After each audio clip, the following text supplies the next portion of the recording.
standing, okay? So whenever you're in, and I do my best to help you guys understand where it all fits in, so that you understand that when you pass the guard, what happened beforehand, because it's not like you're just magically starting in certain positions unless you're just working on positions and just magically starting in certain positions, okay? As I'm passing Professor Phillips' guard, he's gonna have this knee up because it doesn't do him any good having it down, okay? Because then I can move him away. He's gonna create as many obstacles as he can in order for me to pass his guard, which includes knee, top knee, left knee, bottom knee, hands, okay? Frames, ball, elbow, knee connection, and hip, protecting his triangular sphere. If he has his frame up here, he can always hide this in order to have the Bruce Lee, is what Master Carlos talks about, so he's setting up underhooks and so forth, okay? So for me, I need to be able to get around all these obstacles in order to achieve passing the guard and getting to side control. Side control is, in all reality, when I occupy the space between his bottom elbow, his bottom knee, and hip.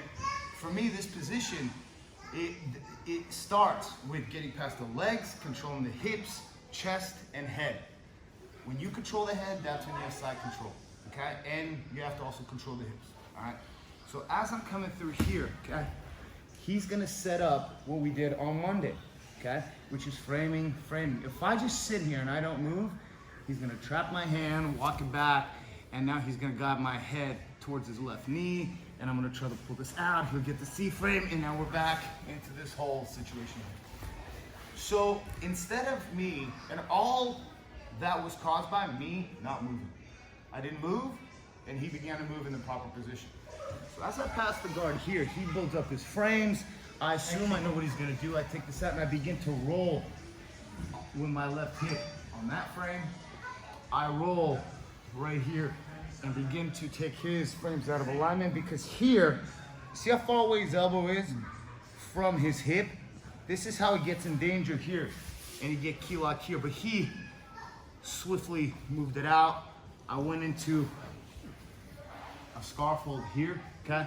Cupping his shoulder here, turned him on his side here, scooped it, and helped him turn away, and got him to face away, because obviously I want these submissions and I want to be able to go for these attacks. But if you notice, everything has a preceding position and a subsequent position when it doesn't end as a submission. So as I passed his guard right here, and as I'm passing guard, I'm not on my knees. It doesn't do me any good to be on my knees. I'm here, so I can begin to use my hips, shoulders, okay? He faces into me, he starts framing here. I'm gonna remove this arm and I'm gonna roll my hip right over his face and over that bottom frame. If I don't, this one's gonna work a lot better. Here, this arm's in danger. And I begin to move it away as I put my chest and I still roll my hips here. Because if he's not careful, I have key lock here. He moves his arm out of the way. I get the, scarf hold here. Switch my hips. From here, I can begin to walk around. I can begin to walk around his head. And everything is hips, low, low, low, here, okay? And everything is hip movement, okay? So what my objective is to show you guys is I want to get him to face away, okay? I want to get him to turn away from me, all right? So I'm going to do that here. I'm passing, okay? From here, look, he wants to bring his knee inside of my, yes, right here. I'm just going to grab his bottom knee and I'm going to move it around, okay? From here, I want to get his arm up, over, and I want to control his bottom shoulder and his top shoulder, okay? From here, what my objective is very simple, okay? I want to attack this top arm. Conventionally, what we've done is, we've done S-mount. S-mount, you could set up with a choke here, come in here, switched arms here. We've done this, sit here, up here, control, and sit back and finish, okay? But that's all great in theory, because it's tricky to control that arm, because what you're using is you're using your arm to control his arm. So what we're gonna do is we're gonna use this lapel, okay? And the way we're gonna do it is this, okay? I get here, okay? And I keep applying pressure on his top shoulder to get him to roll forward. And I keep applying pressure, so it commits his hand. Otherwise, he's gonna roll to his stomach. I'm gonna take my left lapel, and I'm just gonna feed it like this, okay? Oftentimes, what's gonna happen is he'll probably grab it right there because he thinks it's gonna wrap around his neck. Because if he doesn't, in all reality, it will wrap around his neck. So he has to grab that lapel. What I'm gonna do is I'm gonna go to an S mount. My left knee slides behind his head, go here, okay? And I'm sitting here. This hand is gonna pull this lapel to control the shoulder.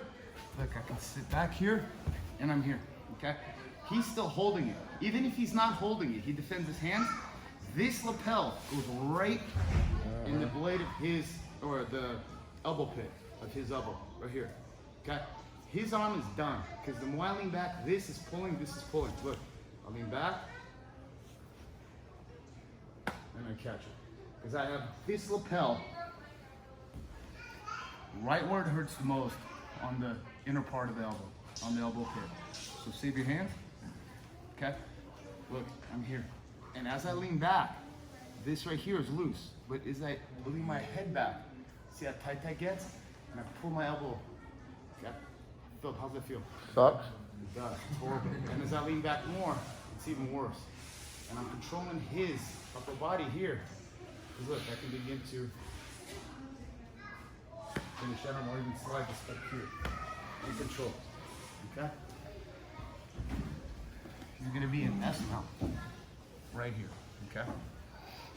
You're gonna be here, and you're just gonna go here. So instead of doing this, because the problem here, defend on, defend it over, defend on. You see how he gets that leg over, I'm going here, he's got his hands. There's a whole series of things that are tough, and it's tough for me to control this because he's gonna pull this back and turn into me. And he pulls back and so, okay? It's not exactly easy, dude. He's been really ruining my arm bars. It's getting very annoying. I'm just gonna really down a little bit. So what you're gonna do is, you're gonna have an S mount, okay? You're gonna take your left lapel, and you're gonna feed it, just like this, so it's right in his face, okay? From here, you're gonna pull it back, and you're gonna step over, and you're gonna trap that arm right there. Because they're not gonna let the arm just extend, and you're gonna clamp right there. If his both arms are inside, you clamp on that shoulder. And I'm gonna lean back. Okay, you can get, watch, I will even grab his hand. Okay, one more time. But here, you're not gonna grab it by the end. You're gonna grab it right about here, okay? So we're here, he's defending. I gotta get under the arm here.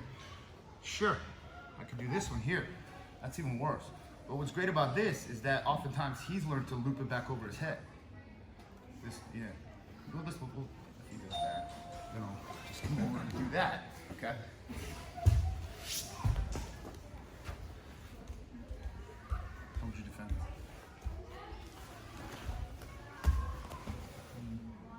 See how that catches right here? And you can be here, look. Okay. So to make it easy for you guys, S mount, all the weight is on his body. I'm not standing here, because that's no weight. Here, and I'm sitting. I'm gonna feed my lapel right about here, so I can hang it right in his face. If he doesn't grab it, I'll grab it right here, and you can begin to choke him, just like this, okay? He grabs it. Look, see? He can't even reach his hand because my leg went on the inside of his arm. Try to save your hands. Nope. Because this one is keeping it away. Even if he gets under and saves his hands, it's fine.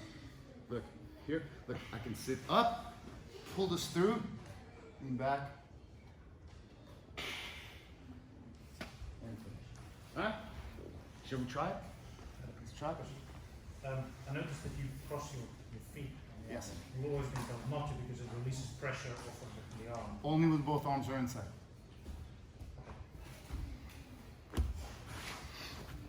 So I'm here.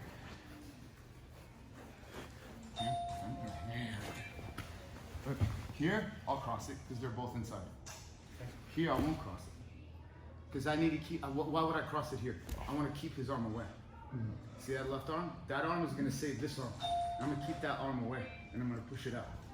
As a beginning to manipulate down. It makes sense? Yeah, if his arm, it's always just told if you cross your legs, it takes the pressure off of his bicep, off of his arm.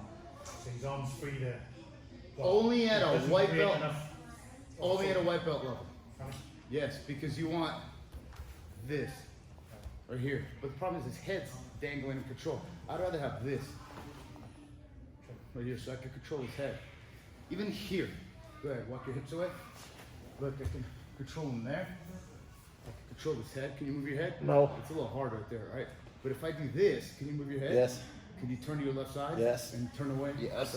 Yep. So there's a way you teach armbar finishes in the beginning, but then you have to evolve it because you learn how to use your body. So one more time, you get to this ass mine here, grab it by yay high, right here. He grabs it. Look, from here, I'm just gonna sit back and just torque it right here. His arm is already exposed. And the more I go from shoulder to elbow to above that elbow, I begin to straighten it out. Because that's how you straighten out the arm. You have to control shoulder, elbow, this. Okay? Let's try it. 1, 2, 3. Just starting that time. Everybody is going to be on the bottom on the left side, helping out on the bottom on the left side. So that the top person is going to be attacking on that side.